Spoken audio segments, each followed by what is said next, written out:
Α, και ο Τόμι. Νομίζεις από το ίδιο καλάθι ψωνίζουν μυαλά. Τώρα γράφεις. Γράφεις. Πρόσεχε τι θα πεις, μετά χρησιμοποιηθεί εναντίον σου. Στο δικαστήριο. Πάει το παιδί.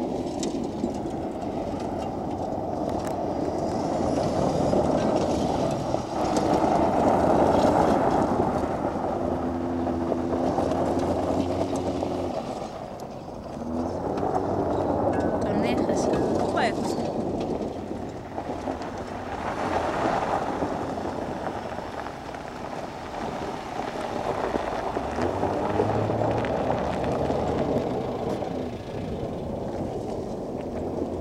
Άσε με να κάτσω εδώ.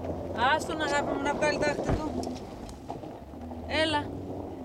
Εσύ το έχεις εδώ όποτε θες. Άστον να το απολαύσει.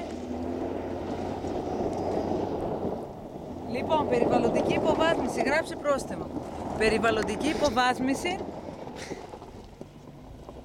Όχι άλλο πρόστιμο. Όχι άλλο. Προκαλεί με το αυτοκίνητό του. Διάβρωση.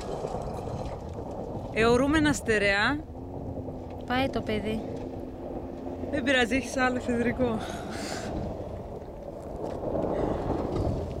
Να μείνει και το σασί εδώ. Να μην βγει όλο το αυτοκίνητο, εγώ φοβάμαι.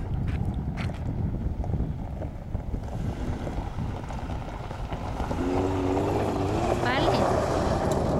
Έλα προς τα δω να τον τραβάς καλύτερα.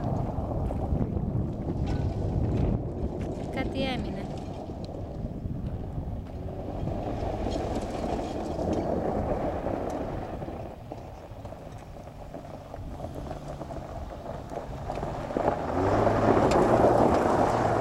Του χρόνου δεν θα έρθετε μόνοι σας, θα φέρετε όλους τους κουμπάρους, εξαδέρφια, θειούς. Θα έρθουν εδώ, αφού πάρουν τζιπ. Όχι, ευτυχώς. Οι υπόλοιποι δεν έχουν τέτοιες τρέλες. Τουλάχιστον όχι τόσο. Ευτυχώς, υπάρχει μια ισορροπία.